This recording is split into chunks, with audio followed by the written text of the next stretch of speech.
Baik, selanjutnya adalah pembahasan tentang hiperbola. Nah, di mana pada hiperbola di sini ada beberapa soal juga. Nah, untuk soal pertama pada pembahasan tentang hiperbola adalah definisi dari hiperbola.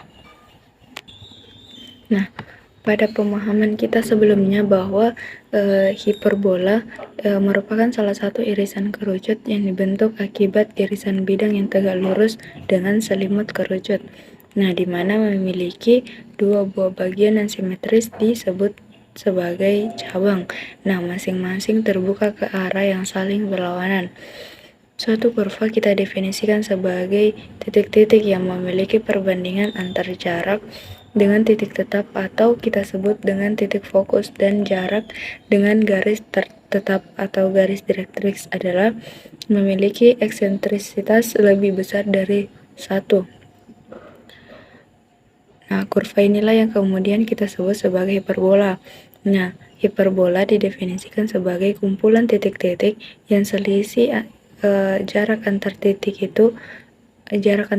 tetap atau titik fokusnya itu dengan garis direktrixnya itu selalu sama atau konstan. Nah, soal selanjutnya tentang hiperbola adalah mengenai unsur-unsur dari hiperbola.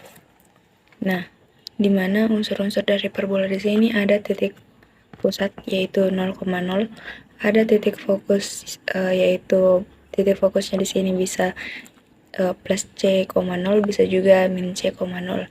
Terus ada titik puncak. Di sini titik puncaknya bisa min A,0 dan juga bisa A,0. Nah, terus ada rumus perhubungan yaitu A kuadrat ditambah B kuadrat sama dengan C kuadrat. Kemudian ada sumbu nyata yaitu 2A, kemudian sumbu imajiner adalah 2B, dan nilai eksentrisitasnya adalah C per A, dan unsur yang selanjutnya adalah latus rectum yaitu 2B kuadrat per A. Selanjutnya adalah sebutkan jenis-jenis hiperbola berdasarkan kedudukan titik pusat dan berdasarkan bagaimana bentuk persamaan dasar lingkarannya. Nah, di sini jenis-jenis dari hiperbola dan persamaan ada persamaan standar dan juga persamaan tak standar.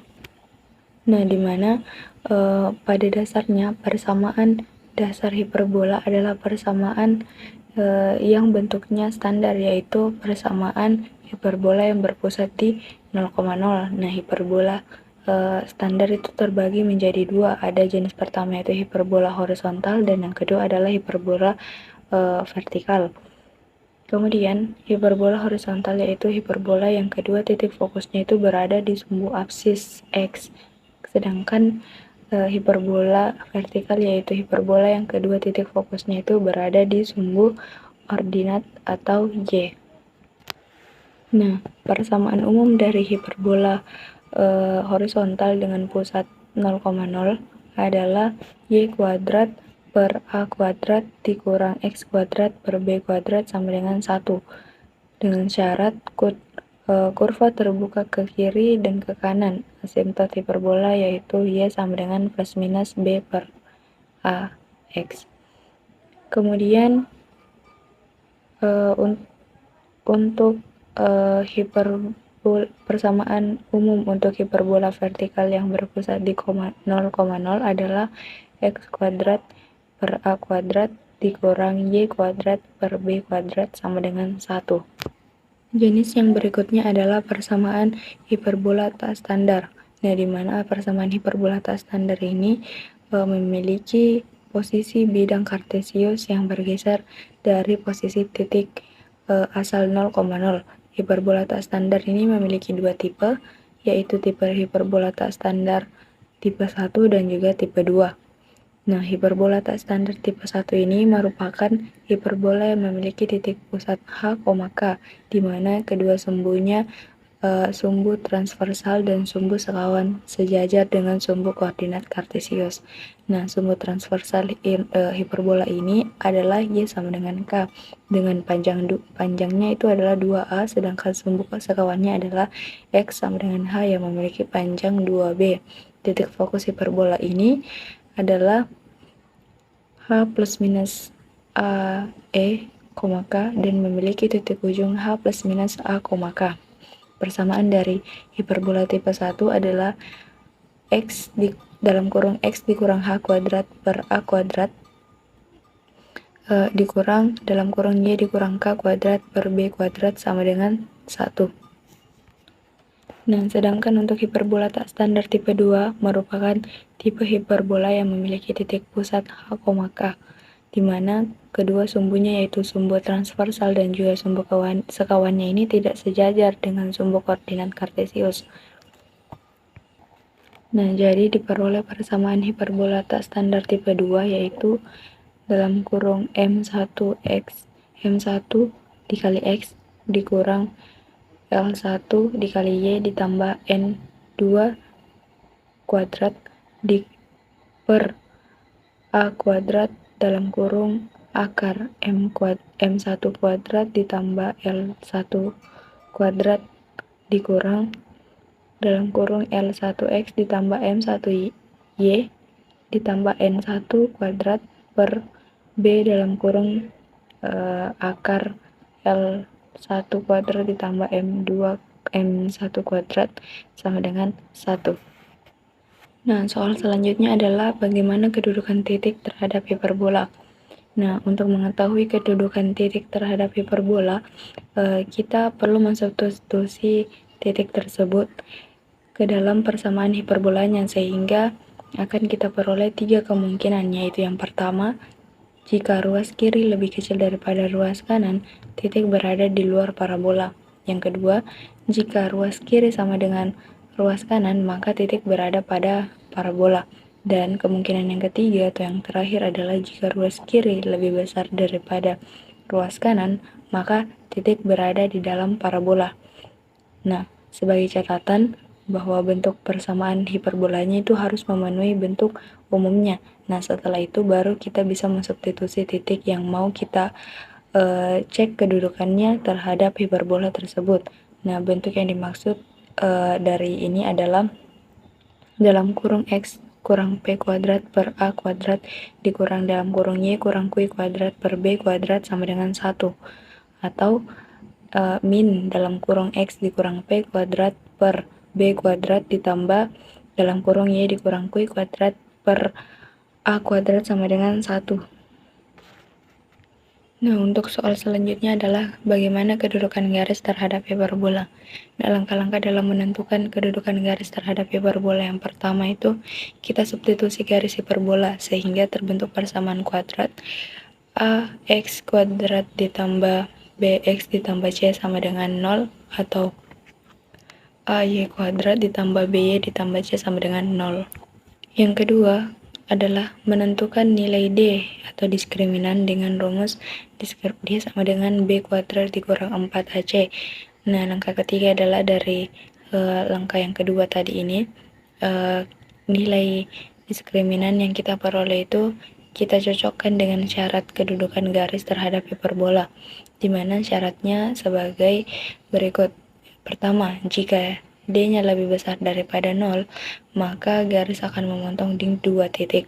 Dan jika D sama dengan 0, maka akan menyinggung di parabola pada 1 titik. Dan jika D lebih kecil daripada 0, maka tidak akan memotong ataupun menyinggung hiperbola. Nah, kita masuk kepada pembahasan terakhir, yaitu persamaan parametrik. Nah, di sini ada beberapa soal. Yang pertama itu, jelaskan landasan utama persamaan parametrik dalam topik geometri analitik bidang. Nah, persamaan parametrik adalah persamaan yang mendefinisikan hubungan-hubungan variabel, misalkan X dan Y, dengan cara menggunakan dua persamaan dari dua variabel tersebut, di mana masing-masing persamaan di sini dinyatakan dalam suatu variabel. Variabel tersebut dinamakan dengan parameter. Nah, persamaan parametrik adalah persamaan yang menyatakan hubungan variabel X dan Y. Nah, dituliskan dengan Y sama dengan Ft dan Y sama dengan Gt. Dengan A lebih kecil sama dengan T, lebih kecil sama dengan B. Nah, sebagai contoh untuk dua persamaan X sama dengan 2T dan yang Y sama dengan T dikurang 4. Nah, persamaan ini dinamakan persamaan parametrik dari X dan juga Y dengan parameter T. Nah, jika nilai T-nya ini disubstitusikan, maka nilai ini akan menentukan nilai X dan Y yang merupakan koordinat dari kedudukan titik P, X, Y. Terus, bagaimana menyatakan persamaan parametrik ke persamaan di koordinat sumbu atau koordinat kartesius? Nah, cara yang lazim untuk merubah pada persamaan parameter Y ini, jika kita mensubstitusi nilai T sama dengan X per 2 ke persamaan kedua, akan diperoleh Y sama dengan X per 2 dikurang 4 ditulis 2Y sama dengan X dikurang 8, maka X dikurang 2Y sama dengan 8. Nah, ini merupakan persamaan derajat 1 atau persamaan garis.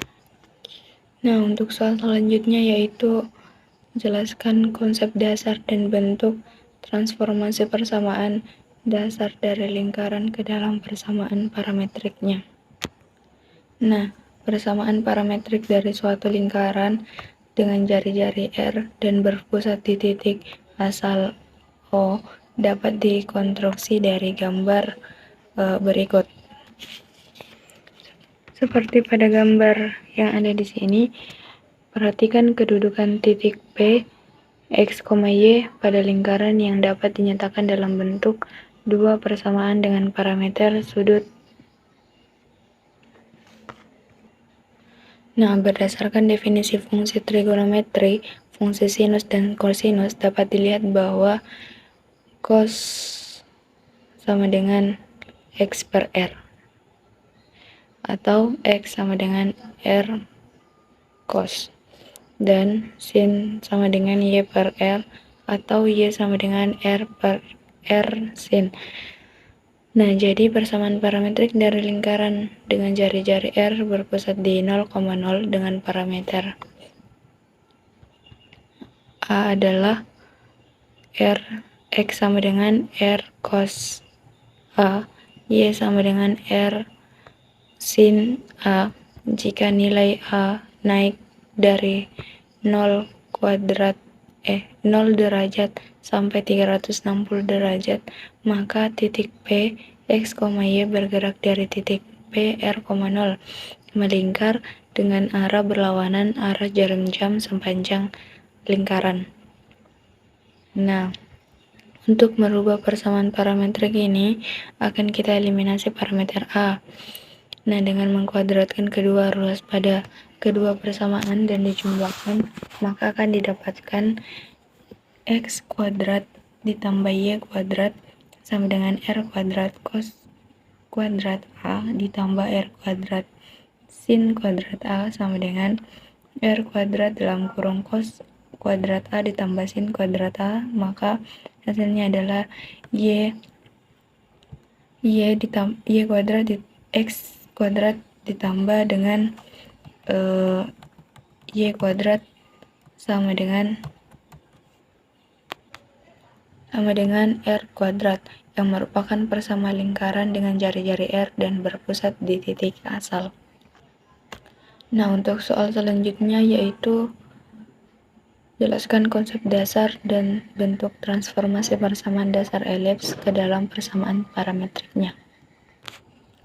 Nah, sekarang kita akan bentuk persamaan parametrik untuk elips dengan pusat di titik asal 0,0 dengan sumbu mayor di sumbu X dan sumbu minor terletak di sumbu Y.